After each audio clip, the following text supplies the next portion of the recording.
Le bonjour et la bienvenue à toutes et tous. Tout d'abord, dans cette audio vidéo, je souhaite chaleureusement remercier la poignée de gens qui me suivent sur cette chaîne YouTube et les remercier du temps qu'ils peuvent prendre pour m'écouter. C'est un plaisir pour moi de partager cette expérience sur des sujets divers et de montrer aussi mon propre cheminement spirituel sur ces dernières années. Aujourd'hui, j'aimerais vous parler de ce que j'appelle l'urgence spirituelle, car c'est exactement ce que je vois. Il se fait une urgence à la reconnexion à la spiritualité pour chacun d'entre nous. Et je pense, comme beaucoup d'autres, il y a beaucoup d'autres gens sur YouTube d'ailleurs, ou sur Facebook, ou sur des blogs individuels, qui voient dans cette période actuelle une fin de cycle et donc une urgence à l'action. Je fais partie de ces gens. Après, j'écoute aussi ce que disent les autres, ce qu'écrivent les autres, ce que partagent les autres. Je me dis, bon, chacun a son parcours, chacun a sa façon d'appréhender ce grand virage civilisationnel. Il y a des choses avec lesquelles je suis en accord, d'autres moins, mais peu importe, en fait, chacun essaye de montrer ce qu'il ressent actuellement avec des gros changements au niveau énergétique, à raison, à tort, de façon totalement pacifiée, d'autres fois plus dans la colère, d'autres qui se sentent connectés à des êtres supérieurs et qui retranscrivent ce qu'il leur est dit. Dans tous les cas, le point commun, c'est qu'on voit qu'il se passe quelque chose en ce moment de très particulier. Et je fais partie de ces gens.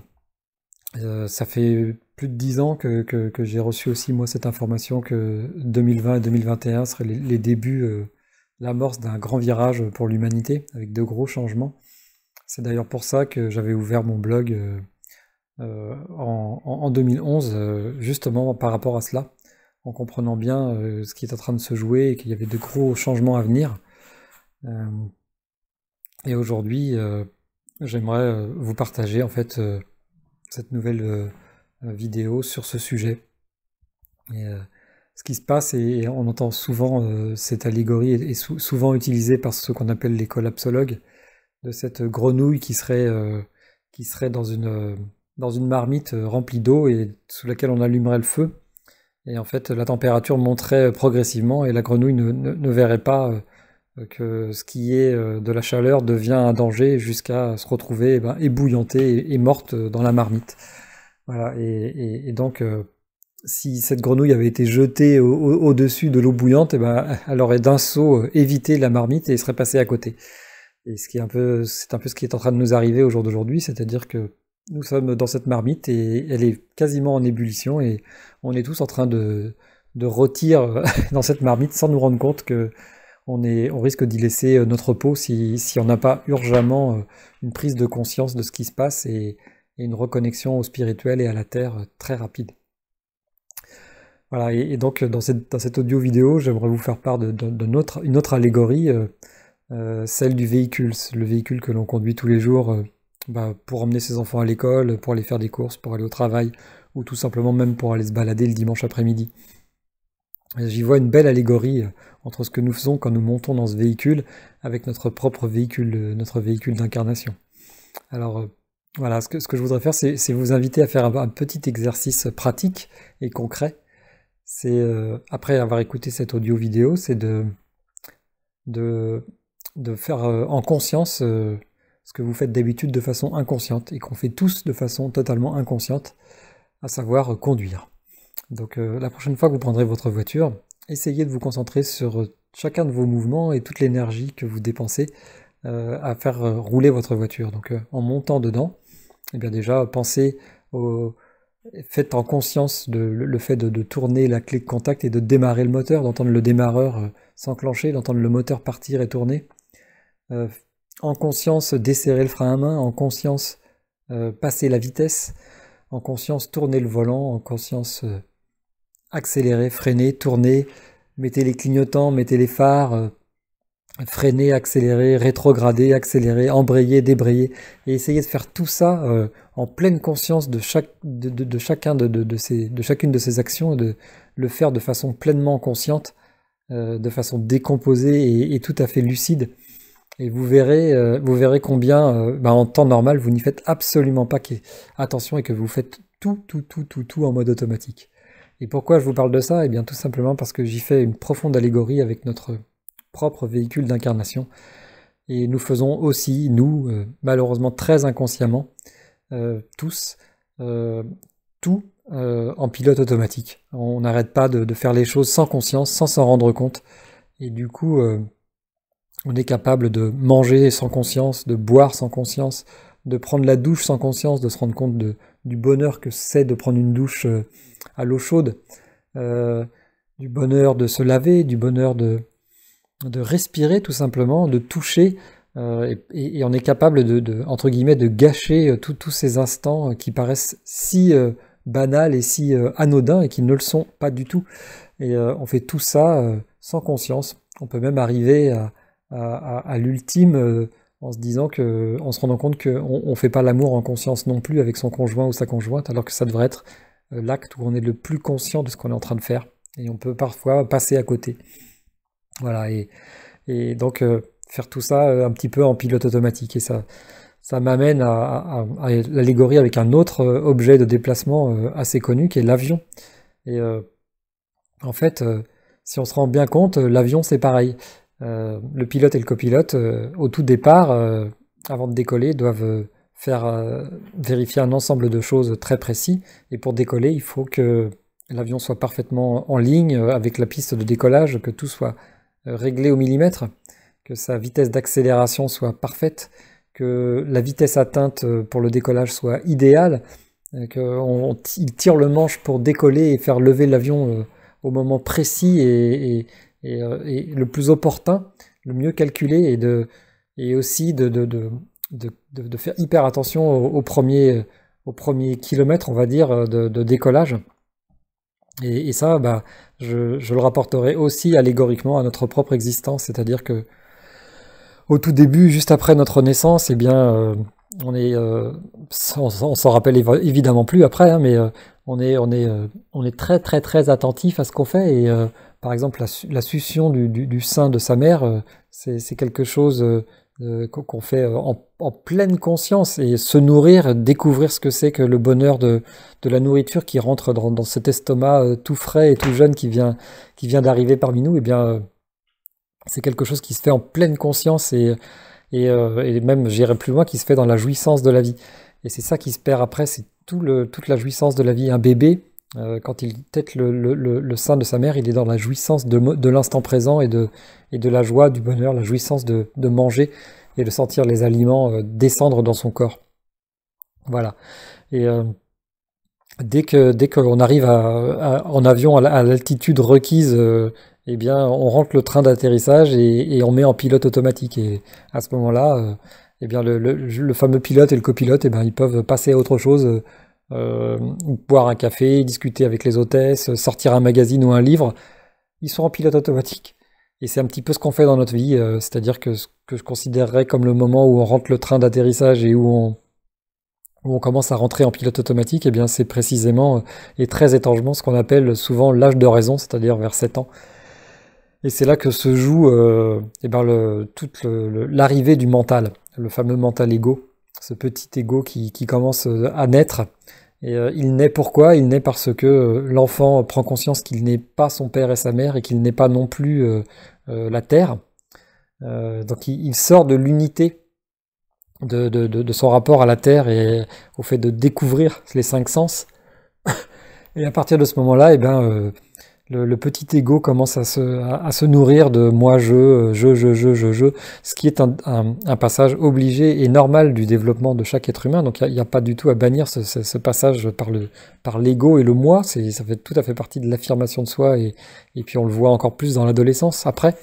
Néanmoins, j'y vois vraiment là la naissance de l'ego et du mental qui va prendre radicalement le pouvoir, exactement comme quand le pilote et le copilote se mettent en pilotage automatique et laissent tout se faire tout seul.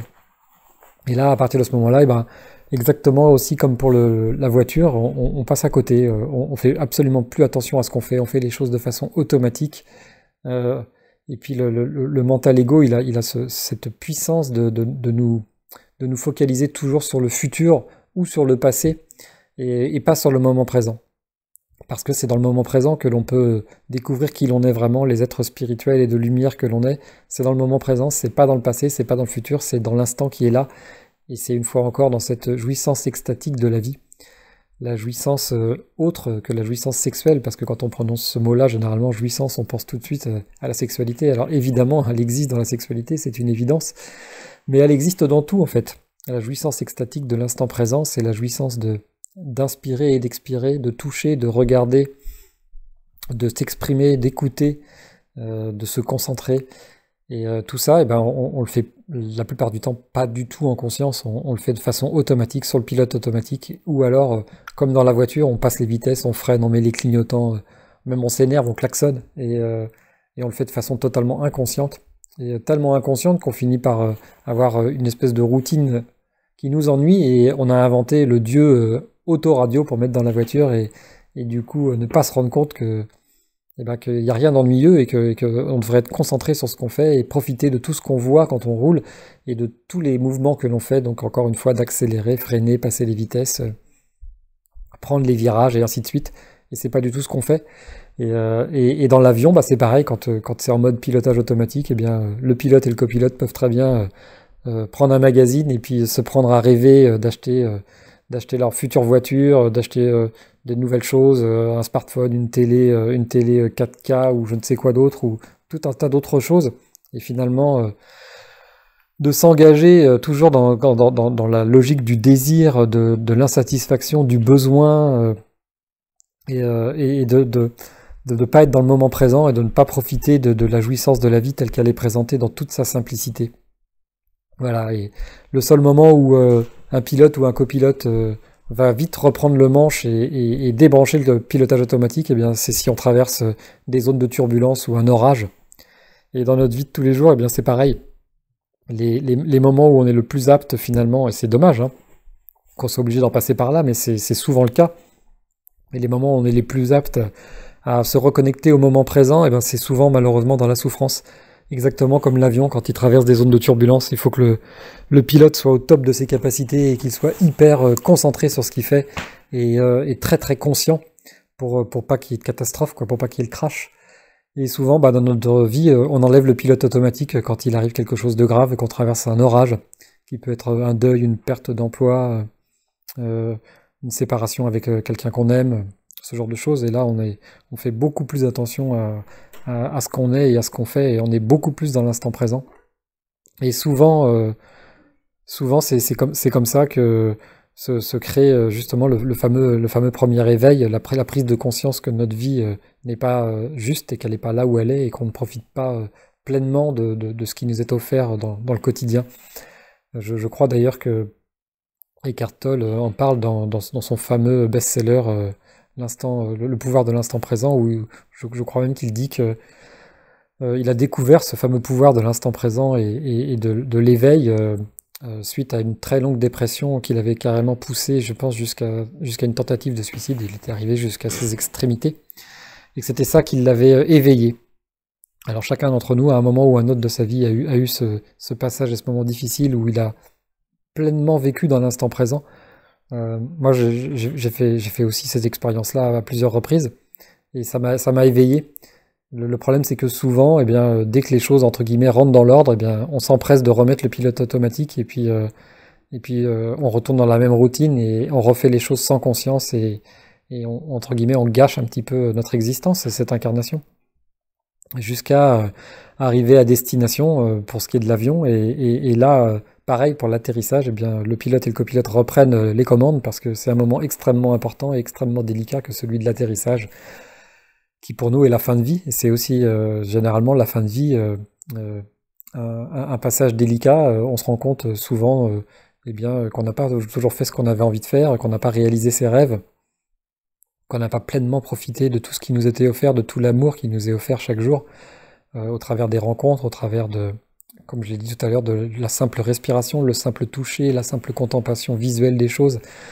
Et ça me fait penser un livre que j'avais lu d'une femme qui travaillait dans un hôpital aux soins palliatifs et qui finalement ne rencontrait que des gens qui étaient très très proches de la mort, dont la mort était imminente, une quinzaine de jours ou 3 semaines au mieux, et qui disait dans ce livre que dans 90% des cas, ben, les personnes dont elle s'occupait étaient pétries de remords et de regrets et disaient qu'ils regrettaient de ne pas avoir fait ceci, de ne pas avoir fait cela, de ne pas avoir dit aux gens qu'ils aimaient, qu'ils les aimaient, d'avoir passé plus de temps avec eux à partager.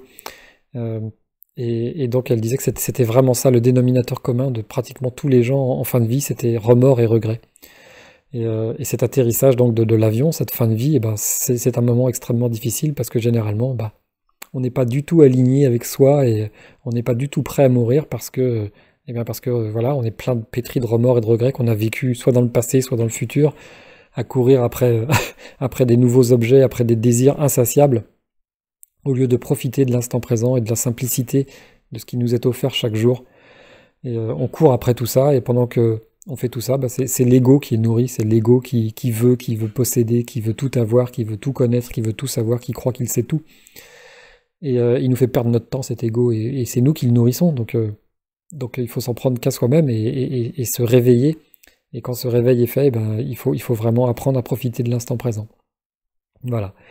Donc je voulais faire cette vidéo pour vous parler de ça et vous dire que, eh bien, pour ceux une fois de plus, la poignée de gens qui me suivent sur cette chaîne YouTube, eh bien, vous aurez remarqué que j'enchaîne les vidéos à vitesse assez importante parce que je sens une urgence spirituelle, la fin d'un cycle donc civilisationnel, mais aussi pour moi la fin d'un cycle au niveau personnel et individuel, d'avoir à tourner une page, à passer à autre chose, à justement encore plus se concentrer sur le moment présent, être encore plus proche de la nature, de la contemplation aussi et de la méditation, de l'écriture et de l'étude. Voilà, donc je me sens vraiment de plus en plus proche de ça.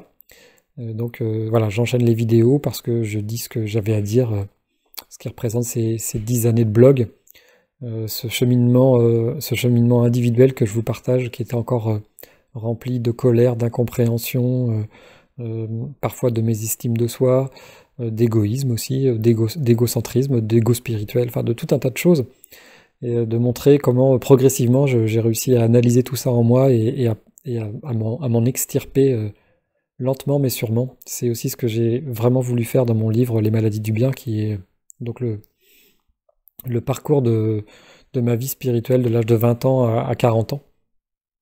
J'ai essayé de retracer dans ce livre tous les progrès spirituels que j'ai pu faire et aussi tous les écueils dans lesquels je suis tombé lamentablement et parfois j'ai mis très longtemps à prendre conscience des écueils dans lesquels j'étais tombé, comme j'en parle dans cette vidéo aussi de l'ego spirituel, parce que je l'ai traversé longtemps cet ego spirituel et au jour d'aujourd'hui je me rends compte que j'en suis pas encore complètement sorti et l'ego c'est comme le lait à surveiller sur le feu, ça déborde très très vite. Voilà, donc je suis dans l'observation, l'introspection, c'est ce que je vous conseille souvent de faire, très souvent dans mes vidéos, c'est de réapprendre à s'introspecter et à vivre dans l'instant présent. Donc cette vidéo n'y déroge pas.